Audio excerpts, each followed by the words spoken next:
la parité dans la royauté. Natina molimo ya kokokana na kati ya ndako moko ya bokonzi. La parité dans la royauté. Molimo ya kokokana na kati ya ndako moko ya bokonzi. Nous avons donné la définition de la parité. Topesa kilimbola ya mo o tobengi parité. C'est l'égalité similitude.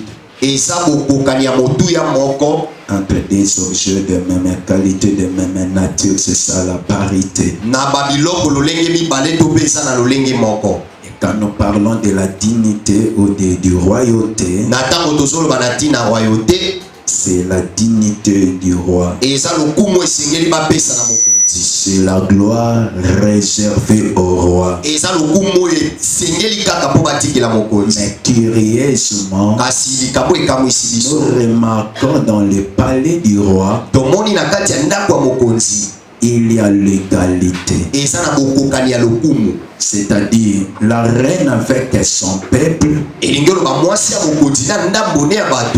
roi aussi avec son peuple. Ici le roi montrait la gloire de son royaume. La femme exhibait aussi sa bonté à d'autres femmes.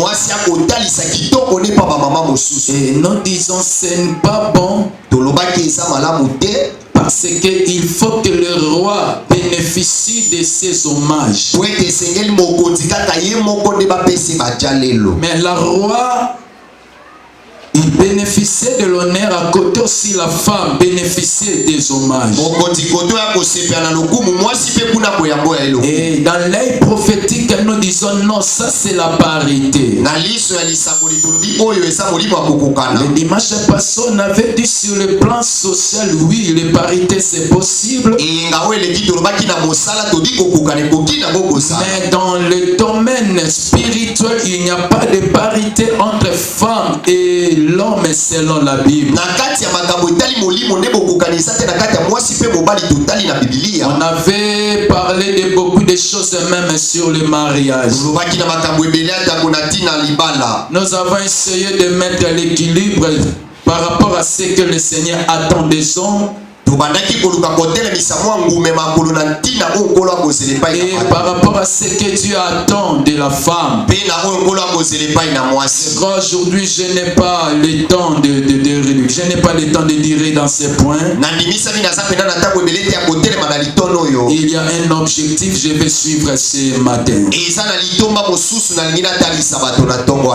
Amen. On avait expliqué sur le plan prophétique. Il est dit c'est dans le 3e année que le roi s'est décidé d'exhiber sa gloire. Et on avait eu le temps de questionner, n'est-ce pas, la Bible, en disant pourquoi seulement au 3e année? Pourquoi seulement le chiffre 3 doit intervenir? Et on l'avait dit le dimanche passé, le roi qui exhibe sa gloire, ce n'est rien d'autre que l'image du véritable roi qu'on appelle Jésus. Car la Bible nous dit, la loi c'est tout un pédagogue qui nous montrait le chemin de Christ. C'est-à-dire tout le mouvement de l'ancienne alliance, ça parlait que de Christ. C'est pourquoi les prophètes prophétisaient en disant ainsi dit le Seigneur, qu'il parlait d'un homme, qu'il prophétisait sur un homme. Mais quand lui-même l'accomplissement de toutes choses est venu, Il n'a pas dit ainsi dit le Seigneur parce qu'il était lui-même le Seigneur que le prophète parle. Et il dit en vérité, je suis le chemin, la vie, la vérité. C'est que le prophète a prophétisé sur lui. Hébreu me dit dans le rouleau du livre, il est question de Dieu. Lui-même, il a dit, tu as agréé ni holocauste ni sacrifice, tu m'as formé un corps. Le roi qui exhibait sa gloire le troisième jour. C'était l'image des véritables rois qui devaient venir sur la terre. Commencer aussi son ministère dans le chiffre 3. Car les évangiles me disent Christ a commencé le ministère dans l'âge de 3 ans. 30 ans. Pourquoi c'est ma 30 ans? C'est un prophète qui respectait même les chiffrologies dans la Bible. Amen. Amen. Il respectait les chiffrologies dans la Bible. Attends à multiplier ma part. C'est bon, mon ibatu ba lokoti 12 paniers keba. Ezaba révélation. Eliko batango yo yana mokili. Au fêter 12 mois. Alors dans chaque mois, il y a déjà un panier de pain, de poissons. Dieu a préparé. C'est que chaque mois, tu peux expérimenter les miracles aussi. Attention avec les chiffrologies. Tu sais, même si vous regardez dans le livre des Jean 21, la Bible nous montre un Pierre qui a échoué pendant qu'il pêche. Mais dans la rive du maître, cet homme a fait la pêche miraculeuse. Qui peut me rappeler combien de poissons Pierre a sorti? 153 poissons. Mais il y a des explications dans cette chiffre. Pourquoi seulement 153 poissons? Il fallait baser la tasse 154. Mais déjà dans ces pêches miraculeuses, ça parlait des temps de la loi ainsi que les temps de la grâce. 153 poissons. C'était prophétique. C'était l'addition de l'ancienne alliance ainsi que de nouvelle alliance. Ça me dit, mais prophète, tu es en train d'exagérer avec des chiffrologies. Mais Moïse a coupé à 120 ans. Yesu akufa na 33. Ce que dit 120 ans à 33, c'est quoi? Ça c'est ma tour. J'explique la Bible.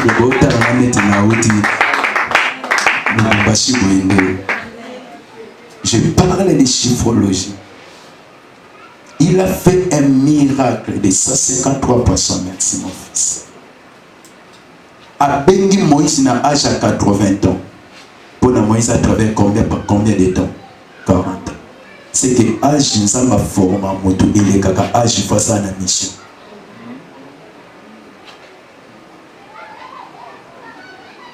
C'est nzamba linga formé ko bombo nzamba bombo il faut les ka epelé ko le kamusalo kendo sala. Il dit comme na makama nzambe ba wela ko bimate. Nzamba prépara Moïse 80 ans, mais pour ça le ministère de 40 ans.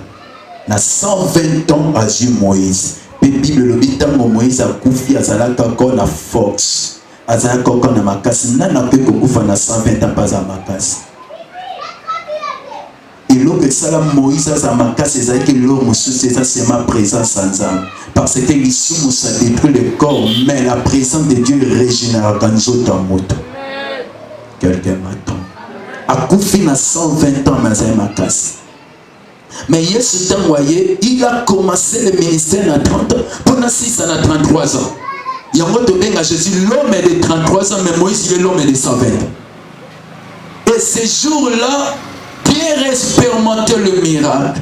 Il dit Pierre jette le filet. Pierre a jeté. En retirant le filet, on a compté le poisson. La Bible nous dit c'était 153 poissons. Une explication pour parler. Le 120 c'est ça Moïse la loi. Le 33 c'est ça moi-même et Jésus comme la grâce. Même dans le chiffrologie il y a des enseignements. Et il est écrit encore dans la parole. Il a permis aux baleines de garder Jonas pendant 3 jours. Mais pourquoi seulement 3 jours? Et les baleines comprenaient même les chiffrologies. Parce que c'est lui qui avait envoyé baleine. C'était pas le diable, c'était lui-même Dieu. Il a voulu enseigner la résurrection. Mais il était disposé baleine. Baleine a avalé Jonas. Et le 3e jour, la Bible nous dit il a fait sortir, il a vomi Jonas. Mais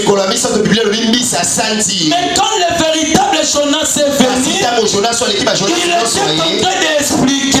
En disant Jonas est là. C'est l'image de moi-même. Le premier jour, je serai au tombeau. C'est que directement le tombeau de Jésus, ça devient la bouche ou le ventre de baleine. Mais le 3e jour, je serai sorti. C'est que même dans le chiffre, on peut enseigner la divinité de Dieu.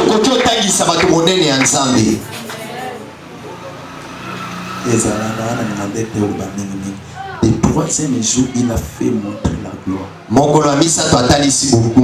Là, c'est le roi. C'était tellement prophétique. En disant quand le véritable roi viendra, il commencera aussi par le chiffre 3. Pour finir le ministère dans le chiffre 3. Pour ressusciter le 3e jour. La force de son ministère c'était lié au chiffre 3. Parce que le chiffre 3 c'est l'accomplissement. Le chiffre 3 c'est aussi la résurrection. Je parlais du roi Assyris qui a montré sa gloire au 3e jour. Là je faisais que des broderies pour construire la vie. Je le 3e jour, il a montré la gloire. Pour justifier Jésus aussi le véritable Dieu. Aussi le véritable roi. Le premier jour, il était au tombeau. Mais remarquez selon la Bible, il est écrit on a pendu Jésus nu.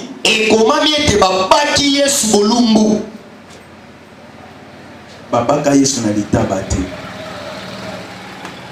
Film nde balakisa yo. Babaka Yesu na litaba. Babaka Yesu.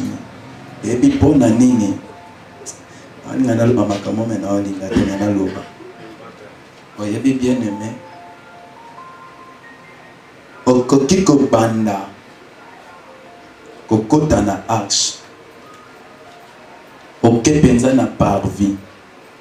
Otika le monde ni ditanzambe talati lamba. Oke na liesen au monde ni ditete. Et puis bato ba mona ni ditanza. C'était le souverain sacrificateur. Ba koti penza batali arche ba bande ko fini kamena lié tressé arche ba fini ka te batika mo poni. Elinga ki kolakisa lokola komatana ekolusu lokola mokonzi. Azana peuple sika ifazo peuple mwaza mwasi. Oh la nibita mobile zaka soni te bosa mwasi. OK. Bye. Nibita papa za malédiction pour les enfants mais c'est une bénédiction pour la femme. Amen. Normalement, pour la balade, yo pour balade. C'est une bénédiction. Ezali pamboli. Yamwana tango matane kulusu bakokaki te kozipa bilamba.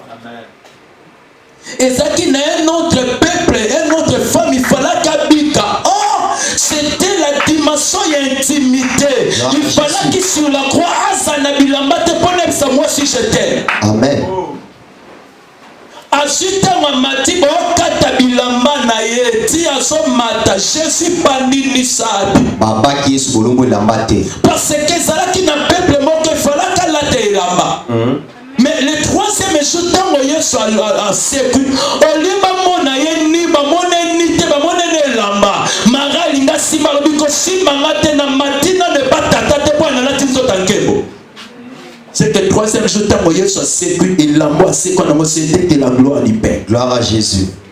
Yamwana mokolo pe oyo mara zo azemi azaki na posa ya nzota mari te liboma mari couvrir enfant mais alobi gloire ekouta likolo ekosipa mwana ya moni Yesu abotama ta na péché moko te eko ayemba aza na 23 chromosomes nzambo abuka Bible akosa parce que aza divinité Maria sangana te na Yesu pona Yesu abima mais aza semi pona molimo yebi se pese Gloire à Jésus. Yazala mupete. Alobi oyam esprit molimo rosipa yo ti abota. Yo déjà mona moi sabota après ko bota moi satika la vierge. Abote la ndeni. Na mwana sakana makamnya ko sakana nsambe ta boti si moi sabat ma respecta beaucoup de vierge atike vierge. Mais dans la Bible dit Maratika la Vierge. Et là, c'est que Mouta Bota Mesa est fort à Moubali, c'est fort à moi, c'est que Aïe na Bonsambene. Né Abima. Gloire et Sipaye na Libouma Marie. Le troisième jour, anniversaire compliqué. Jésus ressuscité. Jésus assis. Avec des habits de gloire. Pour justifier le véritable et assurer c'est ça l'image de Yoshua. Alléluia. Mais ici l'image des Vachi c'est ça l'image des enfants de Dieu. Qui se contactent à démontrer aussi leur force pendant que le roi est en train de chercher l'église. C'est ça aussi l'image de l'église qui cherche ses titres pendant que le Seigneur cherche le travail. C'est ça l'image de l'église qui cherche des titres pendant que le roi cherche le travail. Oyebi na lingi na conseiller yo ndeko na ngai. Kombo papa no père spirituel na benga yo te kondima te ke bato ba benga yo parce que mutaza combattre na vie selon titre azana. Balangi Saint-Esprit peso le mangwa kalori ba impoli. Balanga Saint-Esprit. Balanga Saint-Esprit. Nga banda lo ba intercesseur. Zamba pambo l'évêque na biso zana Angola. Aza papa abota biso nyonso na papa boya au mona ote ya biso. Ce père il était tellement profond na prière au cause il était. Ce qu'on a eu na bandomo na mabepa na ye sans prier les akoka voir passer au yokate. Mais dimanche qui eli donc ce qu'on a motivé pas pasteur au prier te. Ça fou kama ke yake. Mais oyebi langa banda ko dégager c'est comme si kaki abando sa tadi na ditana langue te. Pour sentir continuer à penser. Alors ici ni wa. Mais ça va bandi ba démonstration action beaucoup mission ça. Problème est à langue à kalate. Mais problème est à ma futa. Problème est à peine en copier. Problème est à nzambe bien na yango. Ce qui nzamba luka na suka na 3 mois na suka yango parce que nzamba pesinga yango. C'est pas bien nzela na zina na 5 heures na zina na 5 heures. Tout ça bitumba ba langue te. banda kokundela nzambe libala nzambe na yebise mama nzambe yebisinga na yebiso aza priere opeso libala mais so apeso libala opingo ya esongomba ntango nzambe apimelo réponse. Quelqu'un m'attend? Amen. Yango eza makambo so eumelaka nzambe ataka intention nyonso ozwi ndenge okimi yango waboya moto akoso te mbongo ememaka foli taka ndenge oza boza mbongo te me tande otambola neti obonyata mabele.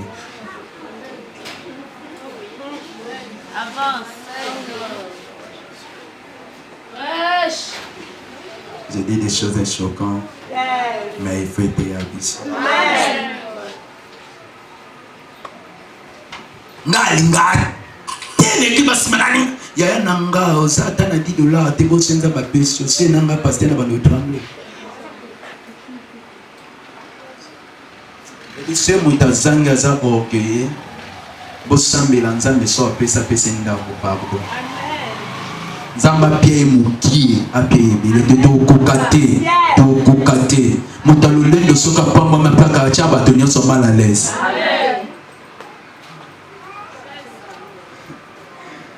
J'ai parlé à un frère, nous avons dit que je suis la TFS de gloire.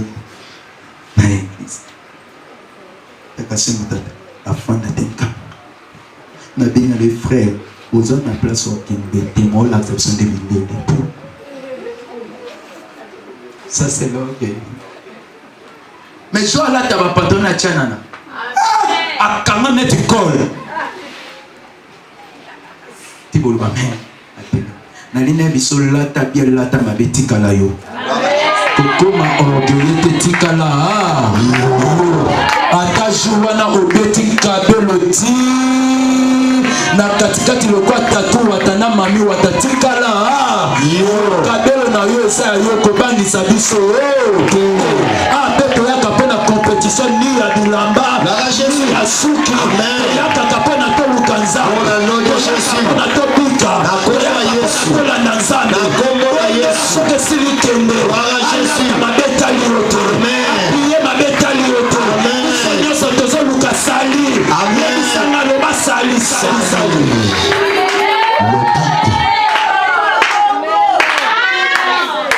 c'est important, c'est important. La femme, elle a dit à son mari, je n'ai pas du temps. C'est le comportement de plusieurs chrétiens. Non, il y a des gens qui ont tenté. Et bien, il y a un protocole de l'autre, ça n'a pas passé. Parce qu'il fallait dire là dans l'église, travailler. C'est un enfant sur le travail de ça, n'a pas passé. Il y a une cause à bolingo nazana ngopone na suspendre des démons. Ça ne peut pas se faire. Ça ne peut pas se faire. Ça ne peut pas se faire.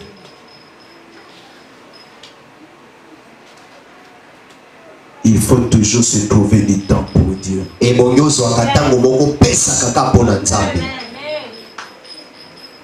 l'église n'avancera jamais avec des raisons. Et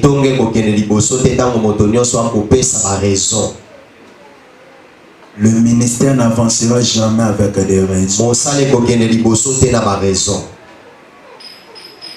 La femme, moi si, elle a dit au roi, je n'ai pas dit temps.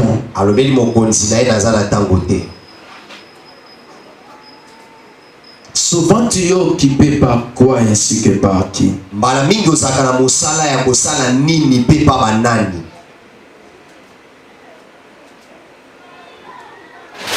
Souvent quand Dieu t'appelle, tu es occupé par quoi ainsi que par qui?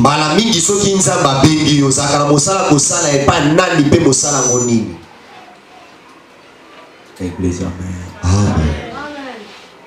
Une femme est toujours occupée. Elle ne sera pas plus la bonne femme. Même quand on n'a pas du temps, on se débrouille pour avoir du temps. On se dépasse. Parce que l'amour est là Aujourd'hui, l'église, nous sommes tellement trop occupés par le monde. Mes amis, ça me fait mal, Motafandeli Angolo. Angolo, c'est si là tu continues. Motafandeli série 10 heures à prière. À longue penanda ko 18h15 parce que banda ko la série. Seigneur, pardonne l'église. Pardonne ce peuple. Parce que mon ensemble était pour yango sakana nae. Je mon ensemble bando banga même l'église. Au bando banga copia ba raison maman pe sangai. Parce que nzamba koki ko ayoko ka papa nzamba en péché quand le bozo en péché pe masuko lobe yango na pour kufino nzamba ko sam. Dieu peut le faire. Donc moi dans nzamba tali penza film alemi tango l'église n'a pas tourné belo memaka modérateur comme souffrir. Priez, ya yo bonde la te ya bonde. Au meni bâtonnet belé. Au commis kilo plus que coco 120 ans. Au coco de la tête l'église. Pourquoi Santaka très à l'aise devant ma film, Santaka mal à l'aise quand tu cherches ton Dieu? Et l'autre ni ne sont occupés esprit na yo plus que l'amour de Dieu, maman nanga, papa nanga. Et l'on y a ce que ça la sans âme nanzela yeba finalité nango c'est la mort ou c'est le plaire. Mon frère au fond de lycée déjà les 6 au fond de l'idam au fond de Paris foot. Au frère moi bisinga mat à léopard. Le père est à 17 ans. Ngana église. Ah le pasteur Zaninga. Oui, c'est bon quand tu dis c'est ce que tu réalises la grandeur. Et ça m'a bête tant que le babo koé babonné dans Nzambe. Pourquoi tu es toujours occupé? Tu es occupé par qui ainsi que par quoi? La semaine quand tu t'absentes dans l'église, souvent tu es où? Et tu fais quoi pour manquer chaque mercredi, chaque vendredi? Bien aimé, on vient seulement pour 3 heures d'Ita dans l'église. Peut-être pour 2h30. Le Seigneur t'a donné 24 heures pendant la journée. On ne prie pas aussi chaque jour. Prenons un exemple. Na 24 heures que Kopé Sansa me dit ma combien de heures? Na 24 heures, si vous pensez me dire, européen combien? 2h40. Et vous banga pour Kopé Sansa me dit ma mercredi na vendredi. Ce sont que des dimanches dans la Dieu. Ce sont que des dimanches. Ce sont que des dimanches dans la Dieu. Oh, dimanche, on peut se penser à mes akamuke papa oyotika la nango. Atika la yo soki 22 semaines. Mukaka tabadim pesaka yaba. Pourquoi tu es toujours occupé? Chaque fois, même s'il est de retraite, toi tu n'as pas de temps. Chaque fois, même si on a de séminaire, toi tu n'as pas de temps. Kolinga kateka kolukanza meso sali bandoto mabe tozobela. On a vu ça maman moko lobi maman nanga lelo yo loba kozana temps là la église te ba retraite te. Jour nzamba obeli so malade makaso kuta na prophète biso nzamba bisala 60 jours na sima. C'est quoi yo mona liwana 60 jours sima ota lobi koto ota la sima. Bolinga te bosela nzambe se passer. Tant que makasi sali nzambe n'attend pas de problème pour servir ton maître. Aujourd'hui les enfants de Dieu sont tellement occupés. Tellement occupés dans le monde par de réalité. Souvent quand le maître t'appelle, tu es occupé par qui, par quoi? Et ça n'a un enfant te yanga. Akoko sala occupé ndenge nyonso. nyonso mais soki ere ya kosela nzambe biso fana kosela nzambe ser motabali okutu te ofane komika ya papier oyebisa kote makambo apene na bapaster na bino oza mpe fidèle na makolo ya moto wana moto aboyiso nzambe préparé en fer mais tu l'aimes frère et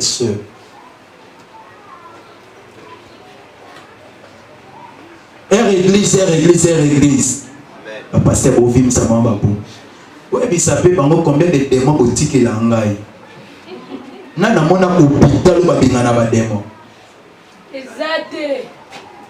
nga namona hôpital elongola bodudu est-ce que li combien makambo nga na memaka yebi mpo ani nga na bima nkuki avant eza pas ba problème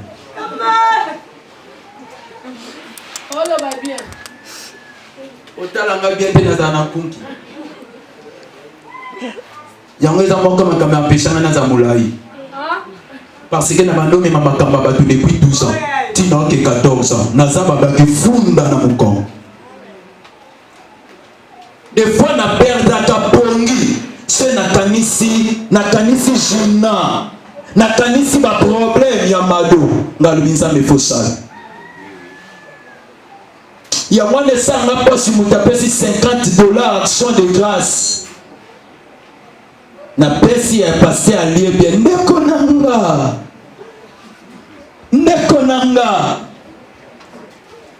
oyebi dimasa baproblème etomemaka oyebi to na priaka mpo na yo makambo nga na zwaka mpo na yo tikala pepele traitement ya spiritualité ekokana ata na $2000 te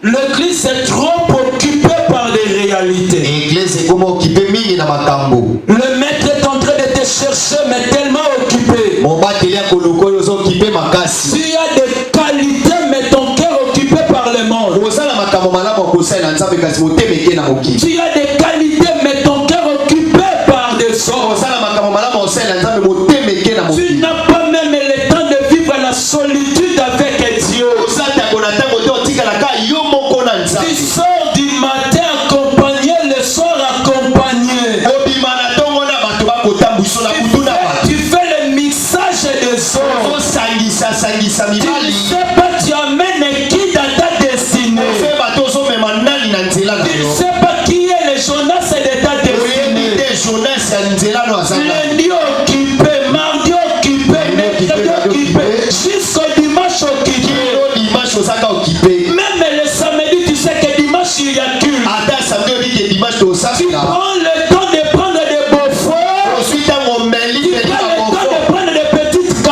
quantités. meli meli ba petit Tu parti. es une fille mais tu bois d'opé. Oza mwaso Tu komela. es une fille mais tu prends coï. Oza mwaso komela. Conséquence à ton autre crayon mais mis sous le nom que tu vas raconter dans ma partie tu prends coï. Misu kofunda.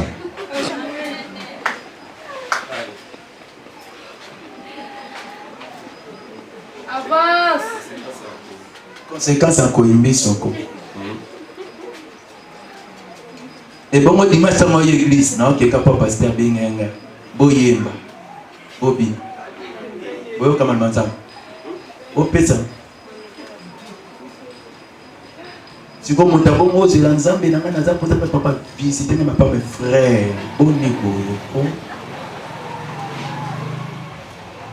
Et là, on y a son monnaie, va préparer d'abord spirituel. Ce qui est spirituel, tu as préparé tout coco, je l'ai comme un longa te payanza. Il y a un yémo avant te, il y a un écho, les saputo, mon bimanangoma pour la affecter, tout dès qui tu les as secret prier. L'église est tellement occupée. Tellement occupée. C'est ça le comportement de la femme. Quand Dieu t'appelle, tu es occupé par qui, par quoi? Tango nzamba zobengo zangala musala epandani pe musala monini. Tu es occupé église, occupé rendez-vous. Tu es occupé par le sommeil ou par la distraction. Ozako kibe na pongi to kibiba. Comment tu es en train de privilégier votre sommeil par rapport à la présence de Dieu? Lolingi no kolekisa liboso pongi lesi privilèges le repos par rapport à la prière. Quelle manière de servir Dieu. Quelle façon de servir Dieu. Tu sais, je vais te donner des exemples et je clôture ici. Premier exemple, c'est dans le livre de Luc chapitre 10. La Bible nous dit, Jésus il enseigne. Après un temps, il dit aux disciples, on peut aller chez Marthe. Parce que Jésus mangeait dans la maison de Marthe. Il se reposait dans la maison de Marthe. C'est-à-dire dans la doctrine, un pasteur ne peut jamais manquer de famille capable de lui nourrir après le service. C'est-à-dire ce monsanda masisi côté et ça va tout ba papa prier mais ça va tout ce cahier ça papa prier mais ça pour na papa $100 qui n'attend na Béatrice titi Béatrice papa soit ta secret ministère faisable ils étaient que na sisi pe maté à la fandi pa poche na nganya so oyo estomac oyo non frère. Après le service, Yesu qui n'a pas pu m'accaper n'a pas pu liaka. Ah mais oui. Mais non quand c'était ça le ministère 3 ans avant d'être collé à prier, Yesu pas un partenaire manolia. Mais lui qui oui il y avait des femmes qui lui soutenaient pendant qu'il va voyage. Et puis le ministère soko zangi ba partenaire au koko ou mais la pète au koko fa na souci.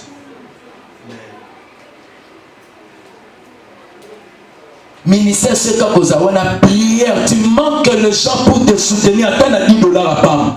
Pasteur, au coup avant. Et bien, mon consumo, maman na kola qui m'a cassé. Sotali maman ne boya kola qui. Mais depuis mon conseil, na comme président, maman n'a engagé. Et bien, pour aller. Et ça, la jeunesse, il y a une onction. Et ça, la jeunesse, il y a une